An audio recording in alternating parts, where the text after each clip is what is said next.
What a beautiful morning here in southern Utah at the Hidden Springs RV Resort. And I've got the incredible opportunity to meet a fantastic family. They are the Flying Circus Bus, and I'm thrilled to catch up with them. Hey, good morning. Good morning. How's it going? Good, good. How's the day going for you? Amazing. Thanks for having us. Oh, hey, it's so great to see you. And you know what? I got to show the bus, Yes. right? What a work of art. Well, shall we head over to the clubhouse? Go. So we are going to head over to the clubhouse because, Morgan, you've got It's our kids. school. No distractions, right? Of course not. They And- would never be distracted. Just like any kid in school, Yep. The teacher leaves. and they 100% become focus. Oh, the teacher leaves and they become chatterbox. I was thinking that the teacher leaves and the students become 100% focused. chatterbox. Oh no, they're so On each very other, much yeah. kids. Focus on distracting themselves. That sounds great. Well, let's head over. right. Tell me a little bit about the origin of the Flying Circus. When did you guys decide and what made you decide to do the bus? Go for it. This is your story. So we're from Montana, and when the pandemic hit, all of our kids went to distance learning. So it was an 8-hour model of schooling, but at home in front of a computer. And they were supposed to listen to their teachers sitting down for 8 hours a day. And it was a disaster because the middle one was in kindergarten and trying to learn to read and to write, and she's our most active outdoor kid. She couldn't sit. So my birthday in April, he comes out of the bathroom. Where all men have great ideas. All the best ideas are born best ideas. in the bathroom. And he comes out and he goes, on my birthday, we should buy a school bus and go travel. And I thought he was nuts. But then the more I thought about it, I'm like, well, this is actually a viable option to travel because we have 4 kids, 4 cats, and a dog. And so getting on a plane or getting in a car, it's just a lot of logistics. And we both already worked remotely. Yep. So it was not really much of a difference. We would just be doing somewhere else. It's not like COVID put us to work remotely. Right. So it was just the kids. And then once that changed, it was like, well, now that we're all remote, we might as well just go be remote somewhere else. Yep.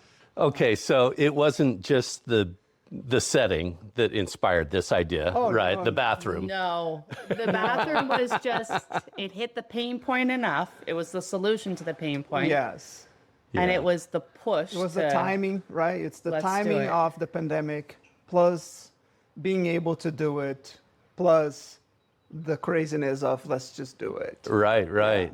Yeah, why not? Yeah. Well, that sounds good. So, did you follow other people that had gone a similar path, or did this just come out of the blue? We've always liked traveling, and we had a couple campers, just like a pop-up camper and a little old express van that was a camping van. So we liked that, and we wanted to do it, but we just did like everybody else, just weekend camping, and Sure. that's it. I've always wanted to build a teardrop trailer, and we had this idea of renovating Airstreams and doing those things.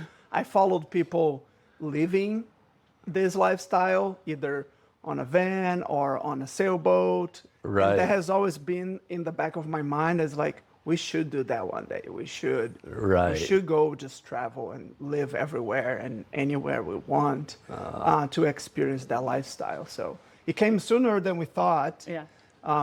But absolutely worth it. Oh, fantastic. Yeah. Well, let's have a seat and we'll continue this on. So, one of the eye-catching things is, of course, the bus. What made you decide on the direction to go with, because that's a old Bluebird school bus, right? 1996. 96. So that makes it 30 years old this year. So what made you decide to go that route versus, because you talked about an Airstream, maybe building a teardrop? Yes. Why the bus? So the teardrop is when we had no kids. That changed very quickly. After the first kid, we tried tent camping once, and then we decided that we would get a camper, and then we got the van. The bus came when we already had 4 kids, and if you look in the market, there is literally nothing, at least in the affordable side, that you can fit 6 people comfortably. And if you want to do long-term traveling or full-time, that you would be able to do that. And the bus absolutely fits the bill because it's a very sturdy, heavy-duty envelope that is built for safety. Right. So, and you have a great foundation. So if you start with a strong foundation and you have an empty shell, literally the sky is the limit. You can build anything. And the bus was basically that foundation that we needed to build exactly what we needed for what our family needs and how our life functions. Sure. And I think it's exactly what he said. It was the sturdy structure, but it was, in order to fit 6 people and any kind of, I don't want to say small, but it's small in comparison to a house, an apartment. Sure. The amount of stuff we need, whether that's simple things like shoes or all those little things, they add up space-wise. And it was the only option that would allow us to customize, to be able to make use of every single inch and fit what we needed. Like you said, the affordability is a big deal when you start trying to find something that is actually meant to sleep 8 or 6. But they didn't have the storage because it's just a blanket. Here's your RV. Here are the cabinets. Here are the drawers. And you try and make it work. Right. That is not functional for us. There's a huge difference between heading out on a weekend trip and living. Yes. And I also assume that the Bluebird was a good choice because not only was it built for safety, it was built to withstand kids. Exactly. And that was the other part is like, okay, we're putting a bunch of kids and animals in a small space. And us too as adults, like you bang a wall or, you know, something gets hit and a wall gets damaged or a baseboard needs replaced. It's wood. It's a whole lot easier to sand it down, repaint, or go to Home Depot and buy it versus, oh, we have a hole in the wall. Right. And now we need to sit and wait for some RV repair shop to fit us in. And now we're sitting there and we have nowhere we can stay really. So it was all the things. Yeah. It checked every single box. Great. So what year did you start? So we bought the bus in April 2020. Okay. And I bought the bus from New Mexico. So I flew to New Mexico. The gentleman picked me up at the airport with the bus.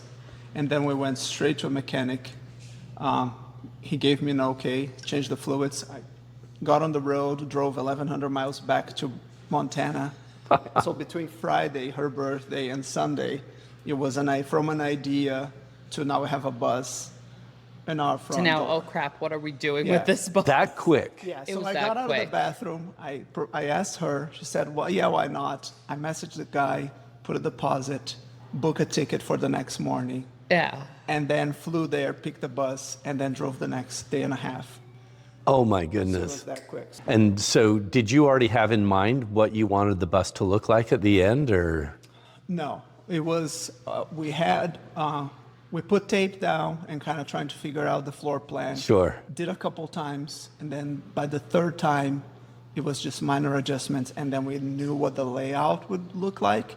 And then from there on, we started custom building everything. We had a few constraints, right? So the water tank is a constraint, you can't change it. Our fridge is a constraint, and pretty much mattresses. Right. Everything else you can change. Right. You can change a couch, you can change a sink, you can change everything else. So those are the hard constraints. And then we just built everything around those. And then by the end, we wanted to maximize the use of space. So everything that we could use for storage or for functionality was used. Right. Quick pause, friends. This adventure, it's brought to you by Curb and Turf, the free app that connects RVers with private landowners. You see, as Mrs. Claus and I travel the country, we need safe, welcoming places to camp. And Curb and Turf delivers private spots all across the U.S. So when you plan your next trip, you got to ask yourself, why not camp where Santa camps? Download the free Curb and Turf app today. So let's back up a little bit. We've got COVID going on. You're doing the distance learning, and so the kids are already out of traditional school. Right. You had to have known that that was going to come to an end, the COVID situation. Mm-hmm. Did you learn something from the distance learning experience that kind of put a light in your head that said, hey, there's a different way of teaching our kids? And was that a motivation at all? Or give me some perspective on that thought of the schooling of your kids. For me, no. Distance learning was a disaster for us. And so it was more of distance learning in Montana, where you have a solid 7 to 9 months of really cold, or at least mucky spring type weather, wasn't going to work. And so if that was what the school district was doing there, we figured, okay, we might as well go somewhere warmer or be traveling, so that their lunch breaks or before school, after school, weekends, we could be outside more, to kind of combat that you are literally sitting in front of a computer listening, almost like a lecture type class with my 5-year-old bouncing off the walls.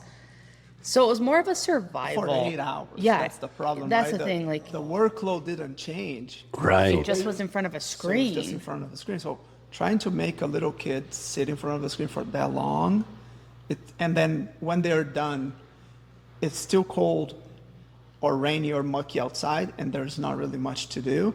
Right. It gets really hard. Right. And much to do in terms of, like, if everything was shut down, you weren't going to meet up with friends, or you weren't going to the hot springs, or you weren't going to you weren't doing You're anything. not doing anything. So it was more of a survival, I think, at that point. There was I was against homeschooling. I didn't think it was possible with 4 kids with our age difference. Right. So it really was just a means to the end. Here's how we're going to get through this shutdown. And we figured at the end of it, like, we'll enjoy the travel, we'll do it. And then we would come back to Montana, kids would go back to school. Sure. And this is our summer vacations, right? We'll go travel on the summers, we'll travel on the weekends. It's already built out. Yeah. But it wasn't, And to your at that time, it was nothing to do with, let's try something differently. Sure, yeah. At that point. And to your point, the time frame that we had in mind was, we know that this school year is going to be remote. Mm-hmm. It's going to be distance learning. So we knew from February to September, we had that amount of time before we had to go back. Yeah. Possibly not, but most likely Sure. go back to And in because I person. think pretty soon after we hit the road, we got an email letting us know that the next year would be optional. Like hybrid. Yes, that's what it was. It would be hybrid. So you could come back to school, but they were like alternating days where some kids were going, I don't remember if it was all mornings versus after. No, I think it was like a Monday, Wednesday, alternating Friday, Tuesday, Thursday kind of thing. Or you could continue with the distance learning. Yeah. Right. And so we kind of knew, like, okay, we're not going to mess with that. We're just going to go travel, do our thing, make the most of it. And Okay, so the plan to go out, end the school year, summer vacation, get back to Montana for the new school year, that didn't happen. It did. It did. So we we left in February, did a 9-month lap, give or take, 9-month lap around the country. So we did pretty much the perimeter of the U.S. besides the West Coast. And then we were back in Montana by the end of September. Okay. So that was the first trip. So we accomplished that one and then went back to Montana. And then during that time, that's when things changed for us, where we said, okay, this could be long term. So we went back and everything went back to normal. Kids went back to school. Okay. We parked the bus and life went it back. started being used for weekends, for Sure. summer vacations, spring break. Yeah. but it felt Something different. changed. Yeah. Yeah. What was the pivot that actually made that I think change? it was we both love the warmer weather. Yeah. I'm from Montana. The snow is beautiful. Christmas time, like it is very, very magical. Like the snow and the sledding and all the things. But it's with kids for us, it's so easy to throw on flip flops and tennis shoes, grab a backpack and go do anything, everything, or we're outside for longer amounts of time. With our kids and the ages they were, Montana is you're going to go outside for a bit, but the amount of time is different. And so then we were just inside a lot more. And so we realized we wanted warmer weather. I'm originally from Brazil, from Rio, and I grew up right in front of the beach. So for the longest time, that was my reality. I do enjoy the cold. I did enjoy the cold for 16 years, almost 16 years. Sure. But I did miss the ocean or a big body of water or something to just go play, like that you don't have to get on a bike or you don't have to put on skis. You just go there and you get in the water, Right. and you just relax. And it was really fun to watch the kids living that kind of life that I used to live. The bus is called the Flying Circus. Where did that come from? That was him. So it's all him. There's a combination of Monty Python Of course. and something funny that my mom used to say, that growing up, it's me, my brother, and my sister. And my mom used to say our family was so crazy that if you put a wall around, it's a mental institution, but if you put a roof over, it's a circus. So it depends on how you approach the problem. Right. You don't want to put a wall around it. Right. You just want to put a roof, a tent over, and then it becomes a circus because it's just the craziness. Right. And putting all of us and the animals in a small space. I'm not going to call it a mental institution. I'm just going to call it a circus.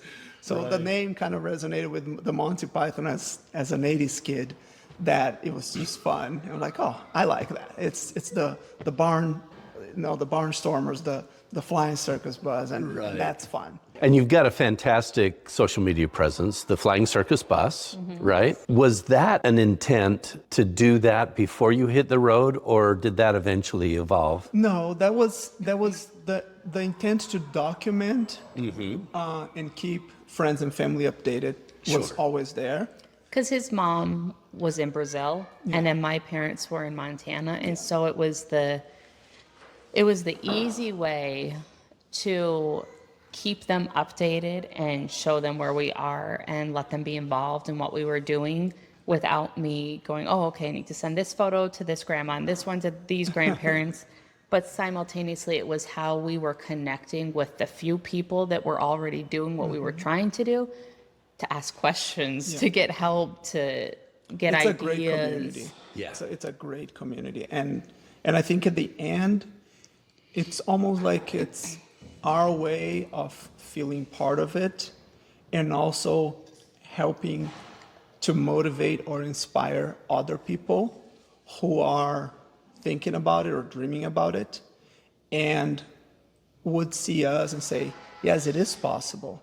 Because you can always come up with an excuse. Oh, I have too many kids. Oh, I have too many animals. Oh, this, oh, that. Oh, I can't afford a brand new RV. Here it is.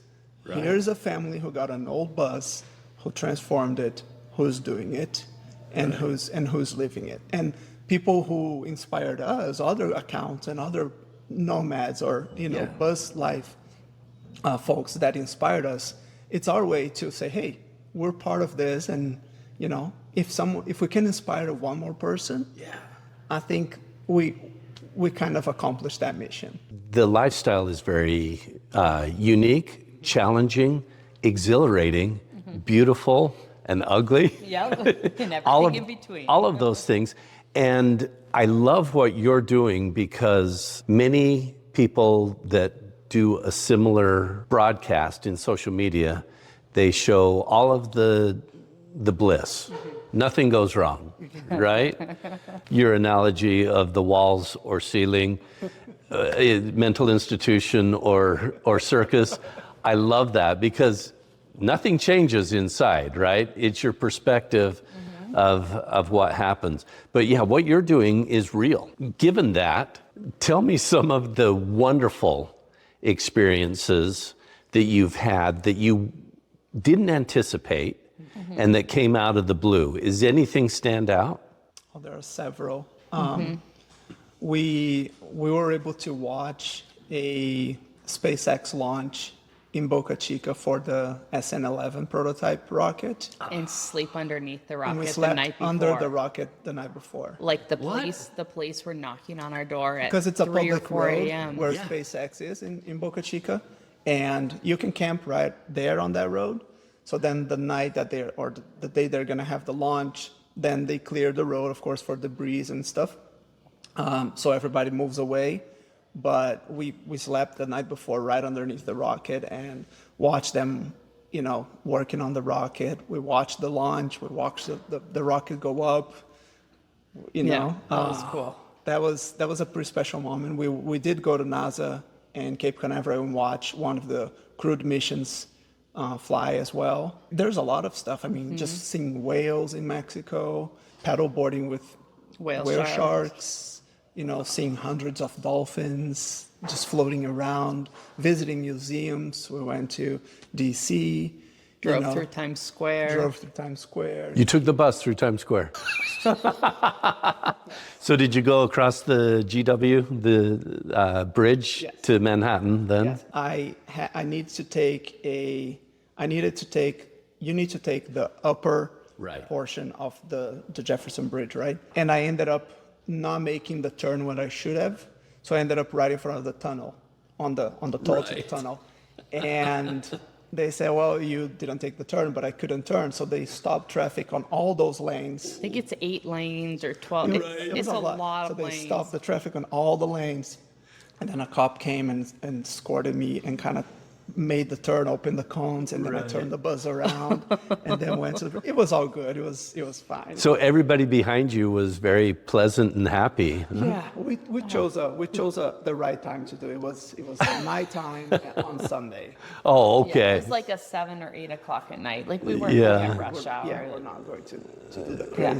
Too crazy. Too crazy. Yeah, but I mean, you So I am just picturing the contrast of a child sitting in front of a computer monitor for 8 hours, studying about Mount Rushmore or whale sharks versus actually diving experiencing. with a whale shark, swimming with a whale shark, or visiting Mount Rushmore. Right. Or sleeping under a rocket. That's the kind of experience we want them to have. It's, hey, we are here. We can do those things. We don't need to read from a book. We can go swim with a whale shark. We can go to Mount Rushmore. We can go watch a rocket launch, and those things are, I think, what differentiate something very meaningful, something very intense that they can carry. They'll pick and choose, or their memories will pick and choose what they retain, but just stimulating. Yeah. That, I think it's really cool. And looking back, right? And when they are my age and they look back, I hope they see, wow, Yeah. that was some adventure. So one of the big things for kids is friends, obviously, right? And in Montana, you've got a home, you've got your neighborhood, you've got your school. The social structure for your kids is what you would call normal. How has it been challenging yet gratifying, and the good and the bad on the social end for your kids for being on the road full time? I think it's eye-opening. Initially, it was really hard for them to say goodbye. They all had like either a group or a couple really, really close friends. And so that was harder. But it's interesting to watch how that's changed for them, not from our stance, but hearing them talk about it, where several of those friendships they've maintained. And so we make an effort to go back every single year, and they see those friends, or like, so we're in Utah right now at Hidden Springs. And so they've had friends, one of our daughters has had a friend come down here several times to see her. Others, they now talk about like, I think we were friends more because of proximity, because this is the group I had to choose from, but they've realized they didn't necessarily have a lot in common with these kids, you know. Because you just go to the same school. Yeah, like Yeah. here's your group of 28 kids in a class. Pick who you want to hang out with. It doesn't necessarily mean you have a ton in common. You're just trying to find someone that makes you feel good. And so the social aspect is huge for all of them. So the first year, we kind of took a step back, and it was more of, we want to reestablish, we felt it was more important to reestablish the family bond and rely on each other versus, I want to go play with friends. Oh, I'm going here. Oh, I'm Right. going there. And everybody's just always doing their own thing. So we put more of an emphasis on, first and foremost, we're strengthening that bond. This last year, we've made more of an effort to, okay, the core is now great. Let's focus on the friendships. And so we've been meeting up with people on the road. And that's really interesting too, because they'll meet some kids and they instantly connect. Like, there's no social awkwardness. There's no, I'm just going to sit here and kind of watch you, and maybe a couple weeks from now we're going to say a hi. Or no, it's, I'm going to jump right in and we're going to play, and they don't waste any time. Right. And then they're either going, wow, this kid I'm really, really connecting with, or that person doesn't make me feel good about myself. That person makes me cry. Right. I mean, our daughter had a girl bite her, a 7-year-old bite her, and she goes, that didn't make me feel good about myself. I don't need to spend time with that. Right. So it's really interesting to see that self-awareness that they're developing on their own, because they're seeing so much. Like, it's not just this bubble of Bozeman, Montana. They're seeing kids from all over the world. Yeah. And different cultures and different beliefs and languages, and they're really figuring out what they like and what is an important quality for a friendship. And then along those lines, now we've kind of started establishing, we have several home bases. So Utah is going to be one of those bases. Hidden Springs, we love it. It is, if we get here and the kids are like, we're home, and they love it.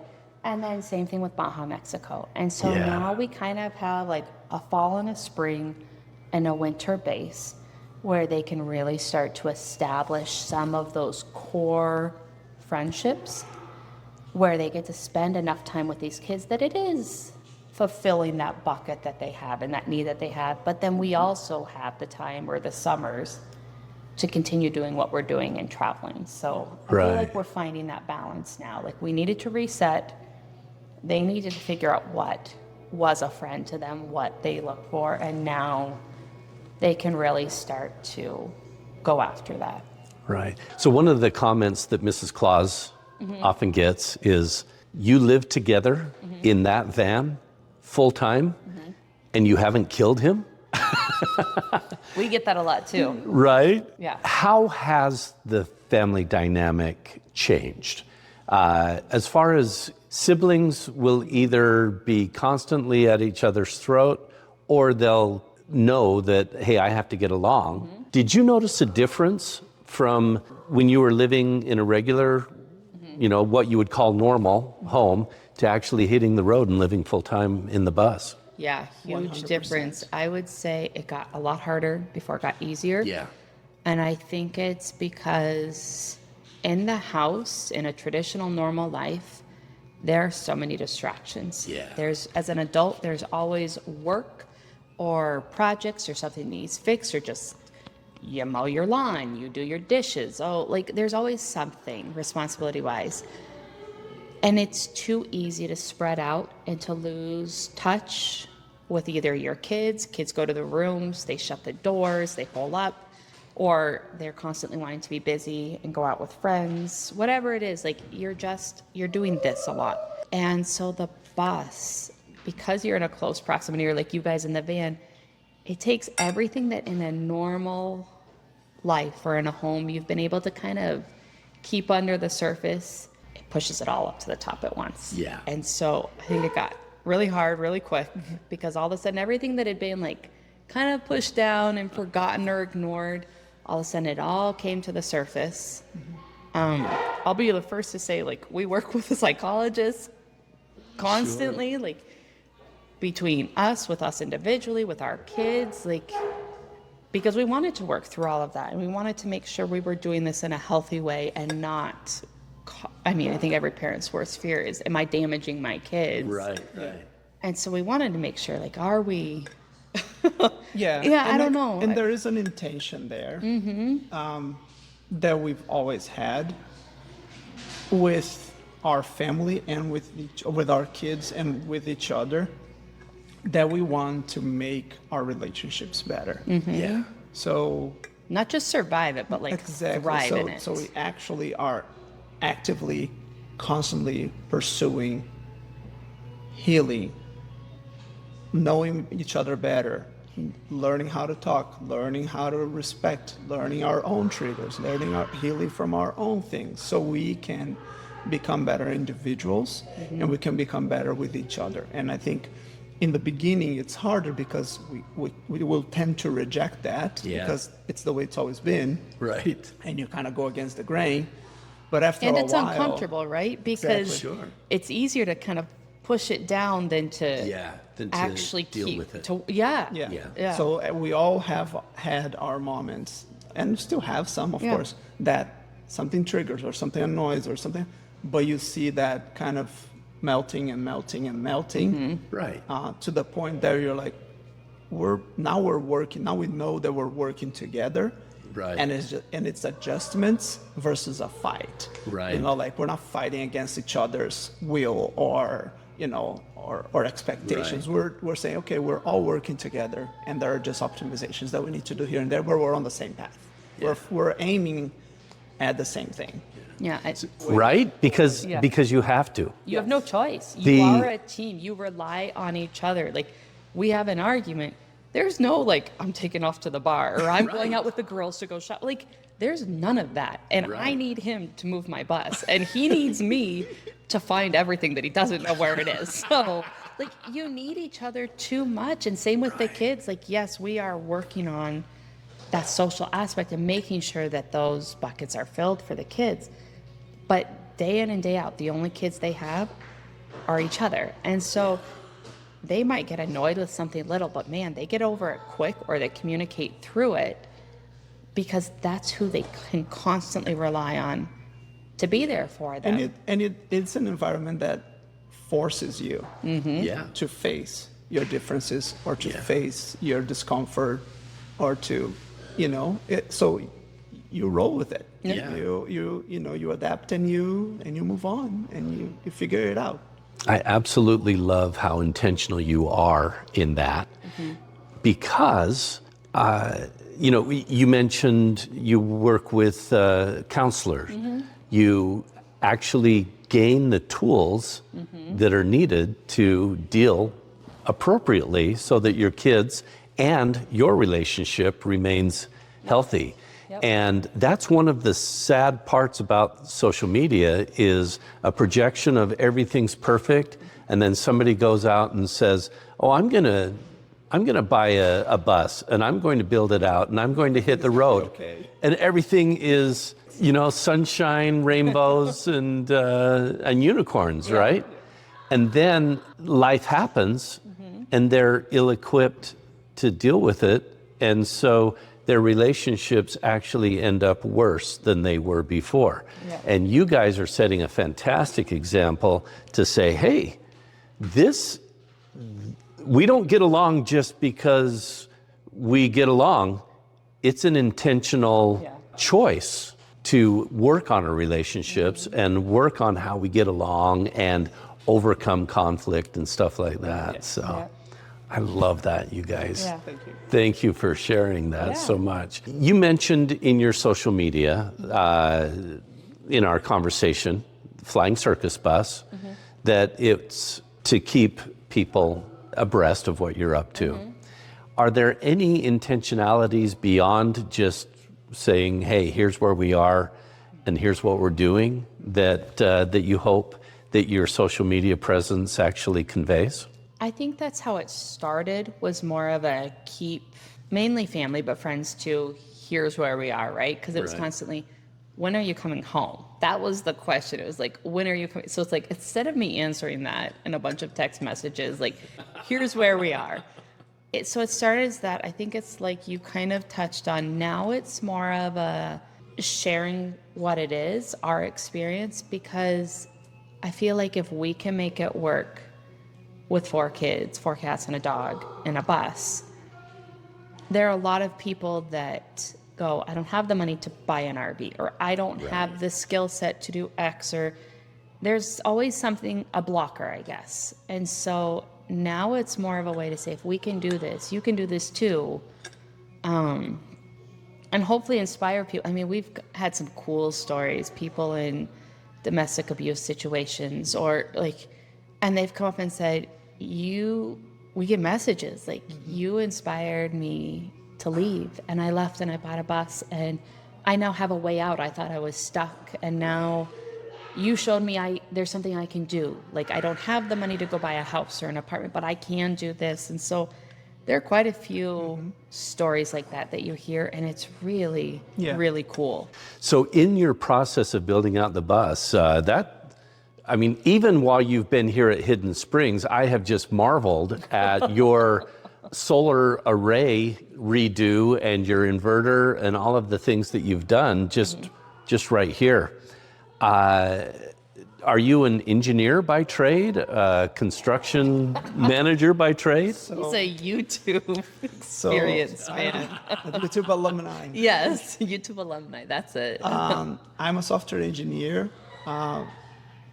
I love working with my hands, no matter what it is. I love tinkering. I think that's the core of it. I love tinkering, and I love researching. So I love the DIY, the whole DIY thing. Right. You know, from programming, home automation, to 3D printing, to welding, to tinkering with motorcycles or cars or woodworking, I'm in. So I had a little wood workshop at home. Wasn't little. He called it the Garage Mahal. The Garage Mahal. Yeah, yes. yeah. So the whole bus build was done in that workshop.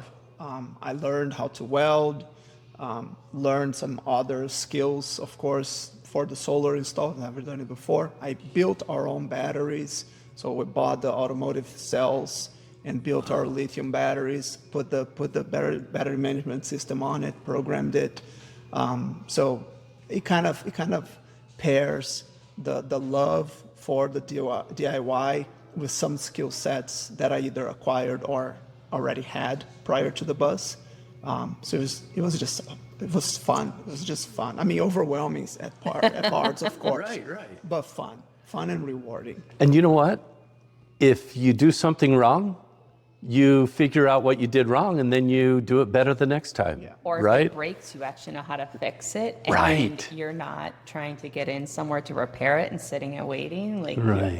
Yeah, I know every wire, I know every screw, I know, I have the pictures of where everything is done. So You want it done right, you do it yourself. Right. And bottom line, you did not go through the process of learning how to build an RV as a trade. You went to YouTube University and graduated with honors, top of your class, right? Yes. Or actually, I don't think there is any graduation, right? That's the continual, it's forever education, because people are willing to share, and you're willing to share. And as a result, we all come out the better. And that's what's so cool about it, is that you don't, and I think that's why we love the bus, you don't need to be a construction guy. Right. You don't need to have a background in any of this. You just have to have the thirst for knowledge. And the cool thing is, between social media and people's willingness to share information, or YouTube, you can figure it out.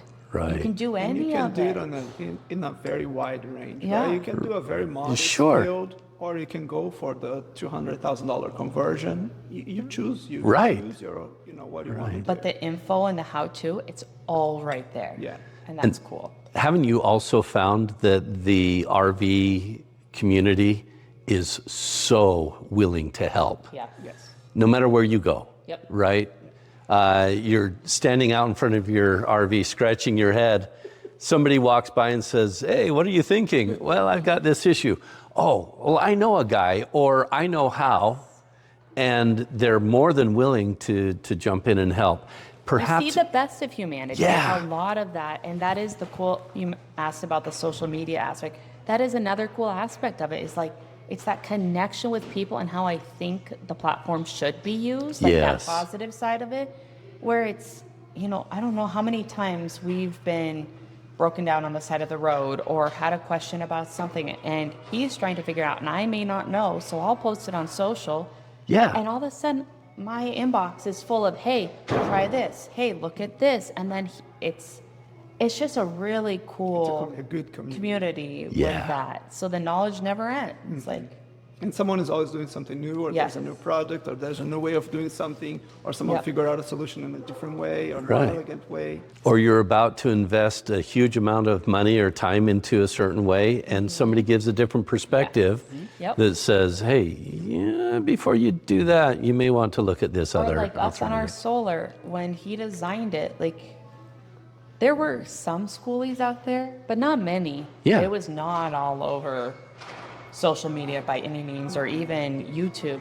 And so we used gate hinges, like literal gate hinges, Right. to hold up our solar panels. And it has worked. We've been through some awful storms in like Florida. Yeah. It has held up. It was perfect. But then someone else was like, hey, I think there's an easier way. Yeah. We had known about it, but it wasn't available at the time Yeah. with like rail systems. And there's time and budget constraints. all Yeah. those things. But then You do someone's the best with what you have. Right. The first build was a very modest build, budget oriented, still going for high quality interior, because that's what I didn't want to upgrade later. A solar I can upgrade, a battery I can upgrade, you know, an engine modification or a headlight, or those things you can always modify. I can add more storage on the side of the bus. But the interior, I'm not gonna redo my interior. So focus on having that being well done and final, and then everything else is upgradable. So save money where Yeah. we can invest more later. And that's kind of what we've been doing, you know. I love it. I love it. So big picture now. Years from now, you're going to be looking back at this experience. The kids are grown. They've got families of their own. What legacy do you hope they look back on and say, you know what, that was a good experience because? I think for me, I'm excited about the openness. Yeah. Just the fact that they are learning how to think outside the box. There are so many ways to earn money these days. It used to be like you worked a 9 to 5 until you retire, like, and you save your whole life, and then you retire, and then you're in a nursing home, and then you die. Like, that's your life. And you make the most of it. But now, and I think especially since COVID, there are so many ways to earn an income or to learn to live with less, or what truly makes you happy. And so I hope that they are learning to think outside the box and really figuring out what they love and what they don't through people, through experiences, through activities. Like, I want them to learn about themselves, to really know themselves, not just fit the mold of what society says they should be. And in the meantime, hopefully have a boatload of memories, both good, crazy, and bad ones, but that shape Yeah. who they are. I love it. I think for me, I hope they look back and they can see that if you put your mind to something, no matter how outrageous it might sound, you can do it. If you, like you said, you can do things that are not what everybody else tells you that is the only way you can do it. I think mainly it's understand that we're all people.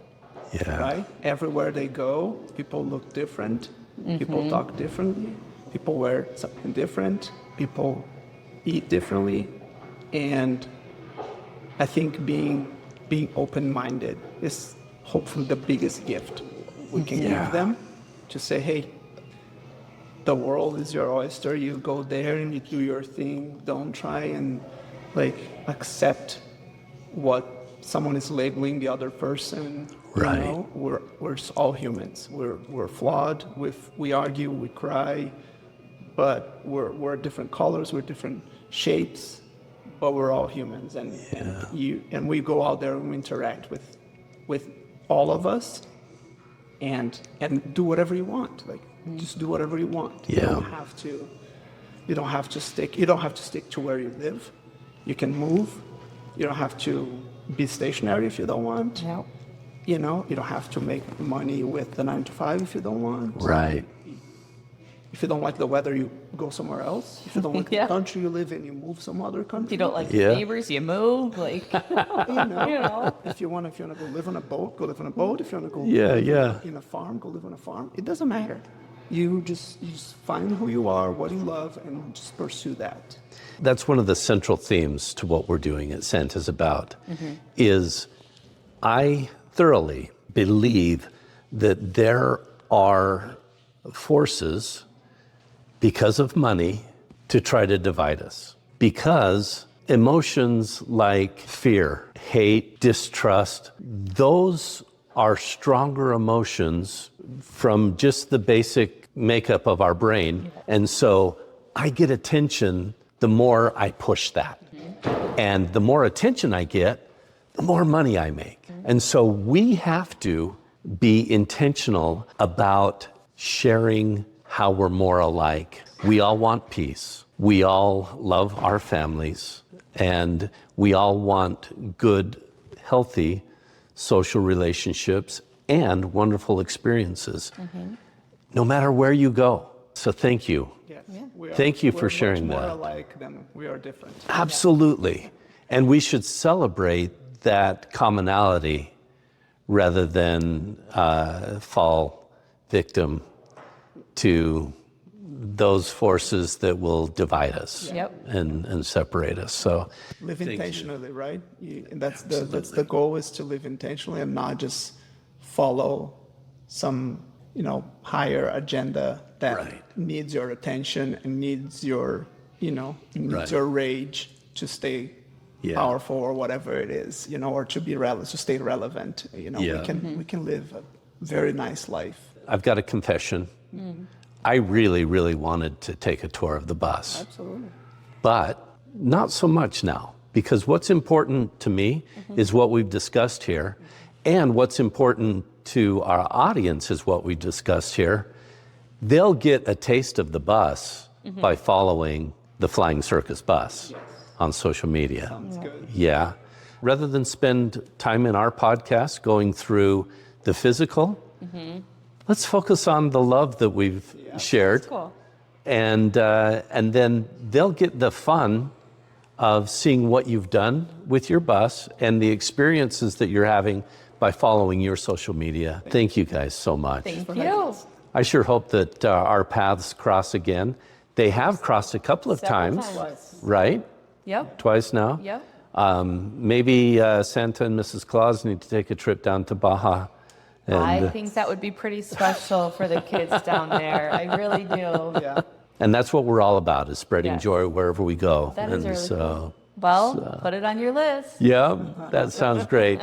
Thank you so much, Morgan. Thank you. And Glaucio, thank you for taking the time. And God bless you. And I wish you the best in your travels. Thank you. You as well. Thanks.